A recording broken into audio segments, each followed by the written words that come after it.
로마서 1장. 그리스도 예수의 종인 나 바울은 부르심을 받아 사도가 되었습니다. 나는 하나님의 복음을 전하기 위하여 따로 세우심을 받았습니다. 이 복음은 하나님께서 예언자들을 통하여 성경에 미리 약속하신 것으로 그의 아들을 두고 하신 말씀입니다. 이 아들은 육신으로는 다윗의 후손으로 태어나셨으며 성령으로는 죽은 사람들 가운데서 부활하심으로 나타내신 권능으로 하나님의 아들로 확정되신 분이십니다. 그는 곧 우리 주 예수 그리스도이십니다. 우리는 그를 통하여 은혜를 입어 사도의 직분을 받았습니다. 그것은 우리가 그 이름을 전하여 모든 민족이 믿고 순종하게 하려는 것입니다. 여러분도 그들 가운데 들어있어서 예수 그리스도의 부르심을 받은 사람이 되었습니다. 나는 로마에 있는 모든 신도에게 이 편지를 씁니다. 하나님께서 여러분을 사랑하셔서 그의 거룩한 백성으로 부르셨습니다. 하나님 우리 아버지와 주 예수 그리스도께서 내려주시는 은혜와 평화가 여러분에게 있기를 빕니다. 나는 먼저 여러분 모두의 일로 예수 그리스도를 통하여 나의 하나님께 감사를 드립니다. 그것은 여러분의 믿음에 대한 소문이 온 세상에 퍼지고 있기 때문입니다. 하나님은 내가 그 아들의 복음을 전하는 일로 충심으로 섬기는 분이시기에 내 마음속을 알고 계십니다. 나는 기도할 때마다 언제나 여러분을 생각하며 어떻게 해서든지 하나님의 뜻으로 여러분에게로 갈 수 있는 좋은 길이 열리기를 간구하고 있습니다. 내가 여러분을 간절히 보고 싶어 하는 것은 여러분에게 신령한 은사를 좀 나누어 주어 여러분을 굳세게 하려고 하는 것입니다. 이것은 내가 여러분과 함께 지내면서 여러분과 내가 서로의 믿음으로 서로 격려를 받고자 하는 것입니다. 형제자매 여러분, 여러분은 이것을 아시기 바랍니다. 나는 여러분에게 가려고 여러 번 마음을 먹었으나 지금까지 길이 막혀서 뜻을 이루지 못하였습니다.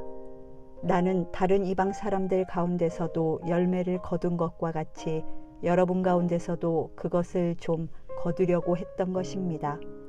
나는 그리스 사람에게나 미개한 사람에게나 지혜가 있는 사람에게나 어리석은 사람에게나 다 빚을 진 사람입니다.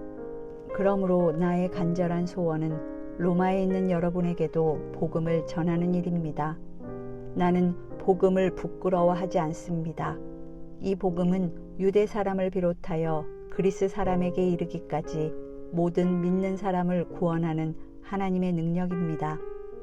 하나님의 의가 복음 속에 나타납니다. 이 일은 오로지 믿음에 근거하여 일어납니다. 이것은 성경에 기록한 바 의인은 믿음으로 살 것이다 한 것과 같습니다. 하나님의 진노가 불의한 행동으로 진리를 가로막는 사람의 온갖 불경건함과 불의함을 겨냥하여 하늘로부터 나타납니다. 하나님을 알만한 일이 사람에게 환히 드러나 있습니다. 하나님께서 그것을 환히 드러내 주셨습니다. 이 세상 창조 때로부터 하나님의 보이지 않는 속성, 곧 그분의 영원하신 능력과 신성은 사람이 그 지으신 만물을 보고서 깨닫게 되어 있습니다. 그러므로 사람들은 핑계를 댈 수가 없습니다. 사람들은 하나님을 알면서도 하나님을 하나님으로 영화롭게 해드리거나 감사를 드리기는커녕 오히려 생각이 허망해져서 그들의 지각 없는 마음이 어두워졌습니다. 사람들은 스스로 지혜가 있다고 주장하지만 실상은 어리석은 사람이 되었습니다. 그들은 썩지 않는 하나님의 영광을 썩어 없어질 사람이나 새나 네발 짐승이나 기어다니는 동물의 형상으로 바꾸어 놓았습니다. 그러므로 하나님께서는 사람들이 마음의 욕정대로 하도록 더러움에 그대로 내버려 두시니 서로의 몸을 욕되게 하였습니다. 사람들은 하나님의 진리를 거짓으로 바꾸고 창조주 대신에 피조물을 숭배하고 섬겼습니다. 하나님은 영원히 찬송을 받으실 분이십니다. 아멘. 이런 까닭에 하나님께서는 사람들을 부끄러운 정욕에 내버려 두셨습니다. 여자들은 남자와의 바른 관계를 바르지 못한 관계로 바꾸고, 또한 남자들도 이와 같이 여자와의 바른 관계를 버리고 서로 욕정에 불탔으며 남자가 남자와 더불어 부끄러운 짓을 하게 되었습니다. 그래서 그들은 그 잘못에 마땅한 대가를 스스로 받았습니다. 사람들이 하나님을 인정하기를 싫어하므로 하나님께서는 사람들을 타락한 마음자리에 내버려 두셔서 해서는 안 될 일을 하도록 놓아두셨습니다. 사람들은 온갖 불의와 악행과 탐욕과 악의로 가득 차 있으며 시기와 살의와 분쟁과 사기와 적의로 가득 차 있으며 수군거리는 자요, 중상하는 자요, 하나님을 미워하는 자요, 불손한 자요, 오만한 자요, 자랑하는 자요, 악을 꾸미는 모략꾼이요, 부모를 거역하는 자요, 우매한 자요, 신의가 없는 자요, 무정한 자요, 무자비한 자입니다. 그들은 이와 같은 일을 하는 자들은 죽어야 마땅하다는 하나님의 공정한 법도를 알면서도 자기들만 이런 일을 하는 것이 아니라 이런 일을 저지르는 사람을 두둔하기까지 합니다. 2장. 그러므로 남을 심판하는 사람이여, 그대가 누구이든지 죄가 없다고 변명할 수 없습니다. 그대는 남을 심판하는 일로 결국 자기를 정죄하는 셈입니다. 남을 심판하는 그대도 똑같은 일을 하고 있기 때문입니다. 하나님의 심판이 이런 일을 하는 사람들에게 공정하게 내린다는 것을 우리는 압니다. 이런 일을 하는 사람들을 심판하면서 스스로 그런 일을 하는 사람이여, 그대는 하나님의 심판을 피할 수 있을 줄로 생각합니까? 아니면 하나님께서 인자하심을 베푸셔서 그대를 인도하여 회개하게 하신다는 것을 알지 못하고 오히려 하나님의 풍성하신 인자하심과 너그러우심과 오래 참으심을 업신여기는 것입니까? 그대는 완고하여 회개할 마음이 없으니 하나님의 공정한 심판이 나타날 진노의 날에 자기가 받을 진노를 스스로 쌓아 올리고 있는 것입니다. 하나님께서는 각 사람에게 그가 한 대로 갚아주실 것입니다. 참으면서 선한 일을 하여 영광과 존귀와 불멸의 것을 구하는 사람에게는 영원한 생명을 주시고, 이기심에 사로잡혀서 진리를 거스르고 불의를 따르는 사람에게는 진노와 분노를 쏟으실 것입니다. 악한 일을 하는 모든 사람에게는 먼저 유대 사람을 비롯하여 그리스 사람에게 이르기까지 환난과 고통을 주실 것이요, 선한 일을 하는 모든 사람에게는 먼저 유대 사람을 비롯하여 그리스 사람에게 이르기까지 영광과 존귀와 평강을 내리실 것입니다. 하나님께서는 사람을 차별함이 없이 대하시기 때문입니다. 율법을 모르고 범죄한 사람은 율법과 상관없이 망할 것이요, 율법을 알고 범죄한 사람은 율법을 따라 심판을 받을 것입니다. 하나님 앞에서는 율법을 듣는 사람이 의로운 사람이 아닙니다. 오직 율법을 실천하는 사람이라야 의롭게 될 것이기 때문입니다. 율법을 가지지 않은 이방 사람이 사람의 본성을 따라 율법이 명하는 바를 행하면 그들은 율법을 가지고 있지 않아도 자기 자신이 자기에게 율법입니다. 그런 사람은 율법이 요구하는 일이 자기의 마음에 적혀 있음을 드러내 보입니다. 그들의 양심도 이 사실을 증언합니다. 그들의 생각들이 서로 고발하기도 하고 변호하기도 합니다. 이런 일은 내가 전하는 복음대로 하나님께서 그리스도를 내세우셔서 사람들이 감추고 있는 비밀들을 심판하실 그날에 드러날 것입니다. 그런데 그대가 유대 사람이라고 자처한다고 합시다. 그래서 그대는 율법을 의지하며 하나님을 자랑하며 율법의 가르침을 받아서 하나님의 뜻을 알고 가장 선한 일을 분간할 줄 알며 눈먼 사람의 길잡이요 어둠 속에 있는 사람의 빛이라고 생각하며 지식과 진리가 율법의 구체화된 모습으로 들어있다고 하면서 스스로 어리석은 사람의 스승이요 어린아이의 교사로 확신한다고 합시다. 그렇다면 그대는 남은 가르치면서도 왜 자기 자신은 가르치지 않습니까? 도둑질을 하지 말라고 설교하면서도 왜 도둑질을 합니까? 간음을 하지 말라고 하면서도 왜 간음을 합니까? 우상을 미워하면서도 왜 신전의 물건을 훔칩니까? 율법을 자랑하면서도 왜 율법을 어겨서 하나님을 욕되게 합니까? 성경에 기록한 바 너희 때문에 하나님의 이름이 이방 사람들 가운데서 모독을 받는다 한 것과 같습니다. 율법을 지키면 할례를 받은 것이 유익하지만 율법을 어기면 그대가 받은 할례는 할례를 받지 않은 것으로 되어버립니다. 그러므로 할례를 받지 않은 사람이 율법의 규정을 지키면 그 사람은 할례를 받지 않았더라도 할례를 받은 것으로 여겨질 것이 아니겠습니까? 그리고 본래 할례를 받지 않았더라도 율법을 온전히 지키는 사람이 율법의 조문을 가지고 있고 할례를 받았으면서도 율법을 범하는 사람인 그대를 정죄할 것입니다. 겉모양으로 유대 사람이라고 해서 유대 사람이 아니요 겉모양으로 살갗의 할례를 받았다고 해서 할례가 아닙니다. 오히려 속사람으로 유대 사람이니가 유대 사람이며 율법의 조문을 따라서 받는 할례가 아니라 성령으로 마음에 받는 할례가 참 할례입니다. 이런 사람은 사람에게서가 아니라 하나님에게서 칭찬을 받습니다. 3장. 그러면 유대 사람의 특권은 무엇이며 할례의 이로움은 무엇입니까? 모든 면에서 많이 있습니다. 첫째는 그들이 하나님의 말씀을 맡았다는 것입니다. 그런데 그들 가운데서 얼마가 신실하지 못했다고 해서 무슨 일이라도 일어납니까? 그들이 신실하지 못했다고 해서 하나님의 신실하심이 없어지겠습니까? 그럴 수 없습니다. 사람은 다 거짓말쟁이이지만 하나님은 참되십니다. 성경에 기록한 바 주님께서는 말씀하실 때에 의로우시다 인정을 받으시고 재판을 받으실 때에 주님께서 이기시려는 것입니다 한 것과 같습니다. 그런데 우리의 불의가 하나님의 의를 드러나게 한다면 무엇이라고 말하겠습니까? 우리에게 진노를 내리시는 하나님이 불의하시다는 말입니까? 이것은 사람들이 말하는 방식으로 내가 말해본 것입니다. 절대로 그럴 수 없습니다. 만일 그렇다면 하나님께서 어떻게 세상을 심판하실 수 있겠습니까? 다음과 같이 반박하는 사람도 있을 것입니다.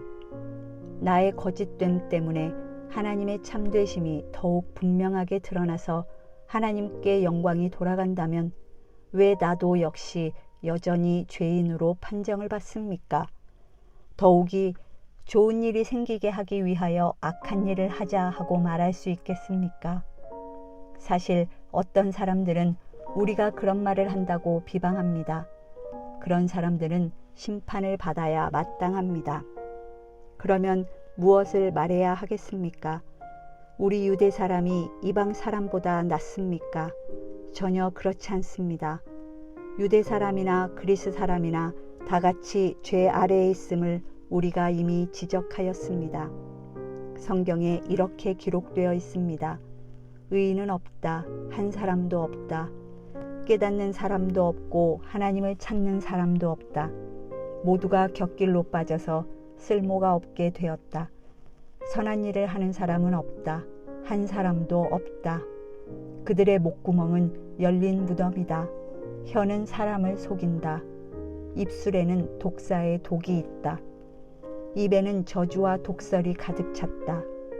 발은 피를 흘리는 일에 빠르며 그들이 가는 길에는 파멸과 비참함이 있다. 그들은 평화의 길을 알지 못한다. 그들의 눈에는 하나님을 두려워하는 빛이 없다. 율법에 있는 모든 말씀이 율법 아래 사는 사람에게 말한 것임을 우리는 압니다. 그것은 모든 입을 막고 온 세상을 하나님 앞에서 유죄로 드러내려는 것입니다. 그러므로 율법의 행위로는 하나님 앞에서 의롭다고 인정받을 사람이 아무도 없습니다. 율법으로는 죄를 인식할 뿐입니다. 그러나 이제는 율법과는 상관없이 하나님의 의가 나타났습니다. 그것은 율법과 예언자들이 증언한 것입니다. 그런데 하나님의 의는 예수 그리스도를 믿는 믿음을 통하여 오는 것인데 모든 믿는 사람에게 미칩니다. 거기에는 아무 차별이 없습니다. 모든 사람이 죄를 범하였습니다. 그래서 사람은 하나님의 영광에 못 미치는 처지에 놓여 있습니다. 그러나 사람은 그리스도 예수 안에서 얻는 구원으로 말미암아 하나님의 은혜로 값없이 의롭다는 선고를 받습니다. 하나님께서는 이 예수를 속죄 제물로 내주셨습니다. 그것은 그의 피를 믿을 때에 유효합니다. 하나님께서 이렇게 하신 것은 사람들이 이제까지 지은 죄를 너그럽게 보아주심으로써 자기의 의를 나타내시려는 것이었습니다. 하나님께서 오래 참으시다가 지금 이때에 자기의 의로우심을 나타내신 것은 하나님은 의로운 분이시라는 것과 예수를 믿는 사람은 누구나 의롭다고 하신다는 것을 보여주시려는 것입니다. 그렇다면 사람이 자랑할 것이 어디에 있습니까? 전혀 없습니다. 무슨 법으로 의롭게 됩니까? 행위의 법으로 됩니까? 아닙니다. 믿음의 법으로 됩니다. 사람이 율법의 행위와는 상관없이 믿음으로 의롭다고 인정을 받는다고 우리는 생각합니다. 하나님은 유대 사람만의 하나님이십니까? 이방 사람의 하나님도 되시지 않습니까? 그렇습니다. 이방 사람의 하나님도 되십니다. 참으로 하나님은 오직 한 분뿐이십니다. 그러므로 하나님께서는 할례를 받은 사람도 믿음을 보시고 의롭다고 하시고 할례를 받지 않은 사람도 믿음을 보시고 의롭다고 하십니다. 그러면 믿음으로 말미암아 우리가 율법을 폐합니까? 그럴 수 없습니다. 도리어 율법을 굳게 세웁니다. 4장. 그러면 육신상으로 우리의 조상인 아브라함이 무엇을 얻었다고 우리가 말할 수 있겠습니까? 아브라함이 행위로 의롭게 되었더라면 그에게는 자랑할 것이 있었을 것입니다. 그러나 하나님 앞에서는 자랑할 것이 없습니다. 성경이 무엇이라고 말합니까? 아브라함이 하나님을 믿으니 하나님께서 그를 의롭다고 여기셨다 하였습니다. 일을 하는 사람에게는 품삯을 은혜로 주는 것으로 치지 않고 당연한 보수로 주는 것으로 생각합니다. 그러나 경건하지 못한 사람을 의롭다고 하시는 분을 믿는 사람은 비록 아무 공로가 없어도 그의 믿음이 의롭다고 인정을 받습니다. 그래서 행한 것이 없어도 하나님께서 의롭다고 여겨주시는 사람이 받을 복을 다윗도 다음과 같이 말하였습니다. 하나님께서 잘못을 용서해 주시고 죄를 덮어주신 사람은 복이 있다. 주님께서 죄 없다고 인정해 주실 사람은 복이 있다. 그러면 이러한 복은 할례를 받은 사람에게만 내리는 것입니까? 그렇지 않으면 할례를 받지 않은 사람에게도 내리는 것입니까? 우리는 앞에서 말하기를 하나님께서 아브라함의 믿음을 의로 여기셨다 하였습니다. 그러면 어떻게 아브라함이 그러한 인정을 받았습니까? 그가 할례를 받은 후에 그렇게 되었습니까? 그렇지 않으면 할례를 받기 전에 그렇게 되었습니까? 그것은 할례를 받은 후에 된 일이 아니라 할례를 받기 전에 된 일입니다. 아브라함이 할례라는 표를 받았는데 그것은 그가 할례를 받지 않은 상태에서 이미 얻은 믿음의 의를 확증하는 것이었습니다. 그래서 그는 할례를 받지 않고도 믿는 모든 사람의 조상이 되었으니 이것은 할례를 받지 않은 사람들도 의롭다는 인정을 받게 하려는 것이었습니다. 또 그는 할례를 받은 사람의 조상이 되기도 하였습니다. 다시 말하면 할례만을 받은 것이 아니라 또한 우리 조상 아브라함이 할례를 받지 않은 상태에서 걸어간 믿음의 발자취를 따라가는 사람들의 조상이 되었습니다. 아브라함이나 그 자손에게 주신 하나님의 약속, 곧 그들이 세상을 물려받을 상속자가 되리라는 것은 율법으로 말미암은 것이 아니라 믿음의 의로 말미암은 것입니다. 율법을 의지하는 사람들이 상속자가 된다면 믿음은 무의미한 것이 되고 약속은 헛된 것이 됩니다. 율법은 진노를 불러옵니다. 율법이 없는 곳에는 범법도 없습니다. 이런 까닭에 이 약속은 믿음에 근거한 것입니다. 그것은 하나님께서 아브라함에게 이 약속을 은혜로 주셔서 이것을 그의 모든 후손에게도 곧 율법으로 사는 사람들에게만이 아니라 아브라함이 지닌 믿음으로 사는 사람들에게도 보장하시려는 것입니다. 아브라함은 우리 모두의 조상입니다. 이것은 성경에 기록된 대로 내가 너를 많은 민족의 조상으로 세웠다 함과 같습니다. 이 약속은 그가 믿은 하나님, 다시 말하면 죽은 사람들을 살리시며 없는 것들을 불러내어 있는 것이 되게 하시는 하나님께서 보장하신 것입니다. 아브라함은 희망이 사라진 때에도 바라면서 믿었으므로 너의 자손이 이와 같이 많아질 것이다 하신 말씀대로 많은 민족의 조상이 되었습니다. 그는 나이가 100세가 되어서 자기 몸이 이미 죽은 것이나 다름없고 또한 사라의 태도 죽은 것이나 다름없는 줄 알면서도 그는 믿음이 약해지지 않았습니다. 그는 하나님의 약속을 믿고 의심하지 않았습니다. 오히려 그는 믿음이 굳세어져서 하나님께 영광을 돌렸습니다. 그는 하나님께서 스스로 약속하신 바를 능히 이루실 것이라고 확신하였습니다. 그래서 하나님께서는 이것을 보시고 그를 의롭다고 여겨주셨습니다. 그가 의롭다는 인정을 받았다 하는 말은 아브라함만을 위하여 기록된 것이 아니라 하나님께서 의롭다고 여겨주실 우리, 곧 우리 주 예수를 죽은 사람들 가운데서 살리신 분을 믿는 우리까지도 위한 것입니다. 예수는 우리의 범죄 때문에 죽임을 당하셨고 우리를 의롭게 하시려고 살아나셨습니다.